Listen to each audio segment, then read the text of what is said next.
You've heard from him when he was on the pre-conference panel. You've heard from him yesterday. He's going to come and talk about cancer, which is what he's been alluding to many times in the last 2 days. We welcome him from Mumbai, coming here to tell us about the clinical trials that he's been doing with Tata Memorial Hospital in Mumbai. And your slides are on. Thank you, Dr. Nitin Kocha.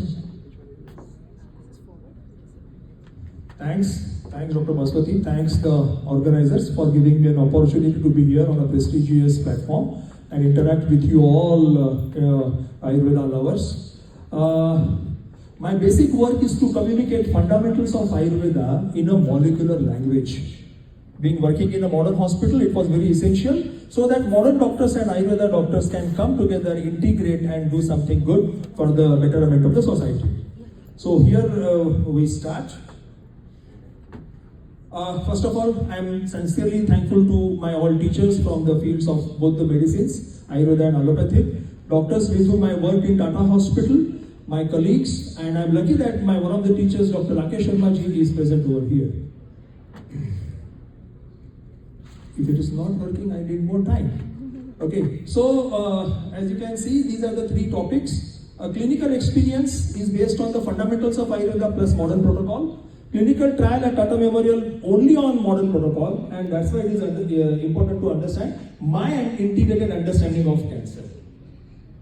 We all know that 90% or genome instability or genetic mutation is the fundamental of cancer pathology. Till date, what we know that. But if you can see in the slide that hardly 10% of the patient, they have inherited mutation.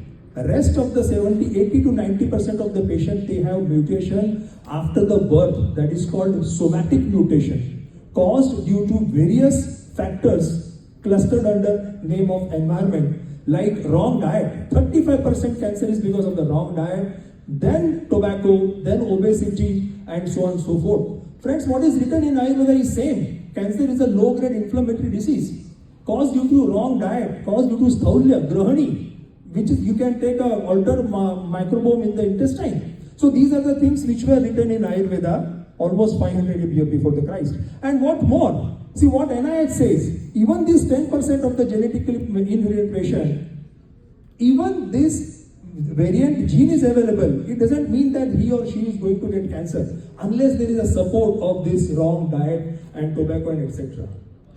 So this is very important factor, and this doesn't happen overnight. This doesn't happen directly. These factors do not directly affect the genes. No, it's a very, very strictly no entry zone. There is something else, very important organelle, which is essential. If that organelle is not affected, cancer process will not initiate. Cancer will not sustain. Cancer will not proliferate. And that organelle is nothing but mitochondria, which occupies almost 25% volume of the cell. What happens exactly is damaged mitochondria. Mitochondria, as we all know, it consumes food, and through catabolic pathway it gives us energy, and anabolic pathway it produces all raw material required for us, and free radicals are produced in the process. But because of this environmental factor, mitochondria is damaged. Please listen carefully. There is an abnormal oxidative phosphorylation which leads to reduced catabolism, so less ATP is produced. 1 gram of glucose otherwise produces 40 molecules of ATP, here it is producing only 2 molecules of ATP. Now, contradictorily, it produces more amount of amino acids, more amount of fatty acids, more amount of nucleic acid, less thermogenesis, more amount of free radical. Now, this damaged mitochondria, as you can see in this, they are smaller. Because of the hypoxia, because of the antibiotics, because of all those factors, mitochondria keep on reducing in the size. And this generates the mutagenic response, mutagenic signal. What is called is retrograde signaling. And that turns your nucleus to the cancerous nucleus. And then the cancerous process starts, and cancer sustains, and the growth and proliferation happens. As you can see, Baswati has told me, give me all the references, don't talk about references, without references. So these are all references. So what this says that cancer, it is clear that biology of mitochondria is very essential from the initiation, growth, and progress. Very three important point. If I am able to arrest the growth, initiation, and progress, I can arrest the cancer growth. This wonderful trial was done itself in the Orlando. What they did was they removed, these are the healthy cell, abnormal cell. They removed cancerous nucleus and put into the healthy cell to see that whether it becomes cancerous. It didn't become. It had healthy mitochondria. Wherein in the cancerous nucleus cell, they put healthy nucleus to see whether it becomes normal. It didn't, because mitochondria were unhealthy. So cell continued to be a cancerous. So that proved that the tumorigenesis process is because of the mitochondria. Now they are also thinking of doing mitochondrial transplantation. And this trial, initially it was done in 2014, now it has repeated in 2021 in the vivo. So these are the things which prove that. Plus in a tumor cell, there are healthy mitochondria are also there. If healthy mitochondria are more, that cancer will respond faster to chemotherapy. Otherwise he or she will become chemo resistant. Oh, ultimately what is mitochondria? Mitochondria, looks after this. Mitochondria are the one we call cellular powerhouse. They are responsible for our survival, for all the functions and death. The same is Agni. What is written in Agni? So both have maternal inheritance. Can any Ayurveda doctor tell me the reference that Agni is maternal? Artavam Agnayam and maternal and mitochondria are exclusively from the X-linked gene. Okay, so both are responsible for cellular function, cellular survival, death, and responsible for health and diseases. What we say is, Ayu Varna Bala Swastha Utsaha Upachoy Prava, Ojo Tejo Agni Hetu Ka Shanti Agno Maryate, whatever is the shlok. So it proves that mitochondria and Agni are same. So, Roge Api Sarvante Agno Bhaveta, that is what Charaka says. And same is written in this, again from the Cell Journal, that's mitochondrial damage causes diabetes, obesity, cancer, inflammation, aging, apoptosis. So again, the Agni and mitochondria concept are same.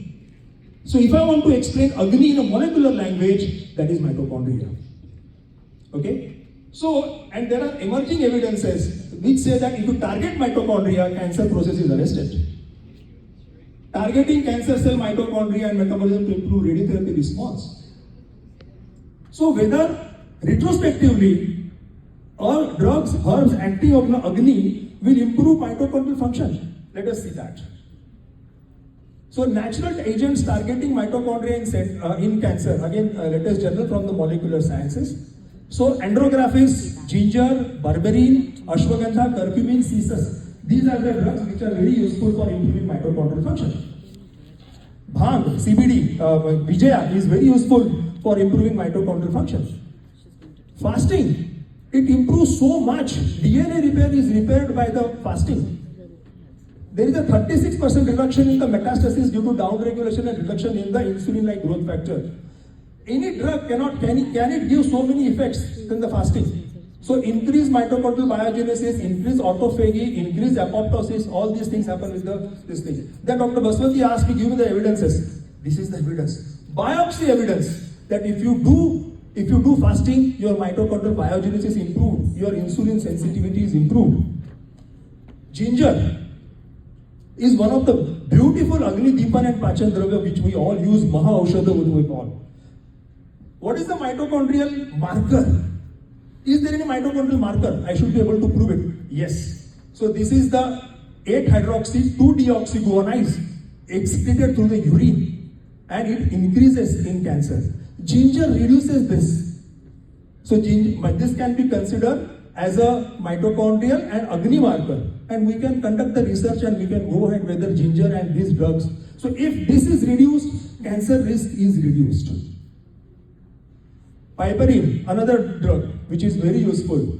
It actually acts on all kinases. So it arrests the cell cycle. It actually damages mitochondrial membrane. So all unhealthy mitochondria, it is tikshana gunatmak. We should not use it for a long time. It damages and it removes all unhealthy mitochondria. Yes. Now these are our trials which we have done in Tata Hospital. So basically all these trials were for evaluating safety and pharmacokinetics. These are all phase 1 trials. Okay, so ashwagandha and curcumin we all know. That's Kushlo. So our experience is that these two herbs, what we have used, we have seen the marketed formulation of curcumin and we could not get any plasma concentration. So we have developed the formulation of curcumin which has given us the good concentration, and also of the ashwagandha which gave the good concentration of methamphetamine A, which is specifically good in cancer. Our all cancer patients were 4th grade osteosarcoma where there is no treatment. So of course we were not expecting any miracles. So it was only for establishing safety and the pharmacokinetics, and we are very happy that both these products were safe to be used in high dose. No grade 3 adverse events were seen, and this solid lipid curcumin particle was seen in the range of 100 nanogram per 2 gram. The dose is 3 micromole, very high dose. Okay. So definitely it is not a curative dose. Methamphetamine A in the range of 20 nanogram, again it requires 3 micromole. Yes, 5 minutes, I will finish, don't worry. Yeah. So conclusion, but these levels are very essential for, these are the markers, TNF alpha amyloid, so Alzheimer and cancer endpoints. So these levels are very useful. These are our all trial, these are published.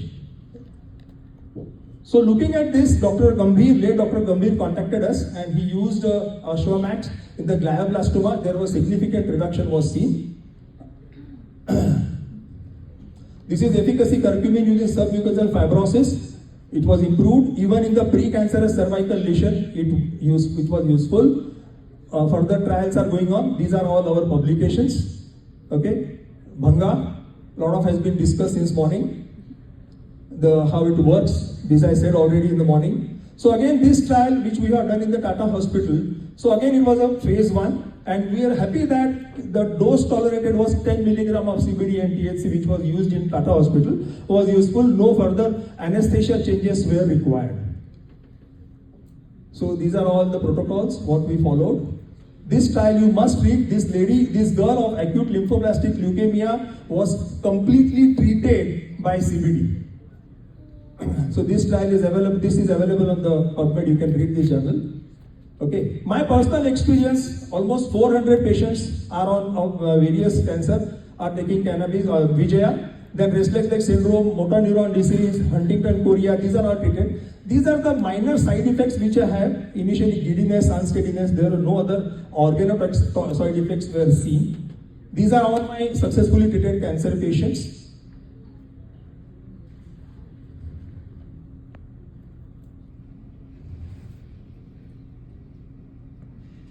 I hope this video worked.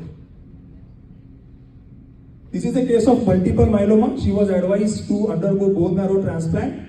After there was a relapse, but then she didn't go under bone marrow transplant, second bone marrow transplant, and she took medicine. It is now more than almost 8 years. She is absolutely fine and doing well. There is no voice. Yeah, I think you keep going forward. Yeah. We believe you. So this is another case, osteosarcoma case. Her brother was osteosarcoma. Now you're going back. Myeloma in 2011, and in 2012 I underwent autologous stem cell transplant. In December 2014 there was a relapse. Next. I can't do it. Uh-oh. I don't think that's you. I think that's something else. Something else. Oh. Yeah, you can go ahead. Yeah. Is your microphone working? Hello. Yeah. Go ahead. But please try. Yeah. But then this is not going ahead. Next slide, please. AV guy, please. Next slide. Kyle. Memorial Hospital, one of the clinical trials conducted by Dr. Manish Agarwal on efficacy of turmeric and ashwagandha in osteosarcoma. So his brother is also completely cured. Yeah. This is a case, relapsed astrocytoma case, absolutely bedridden case. In 2 months now he has come to the stage of having food by himself.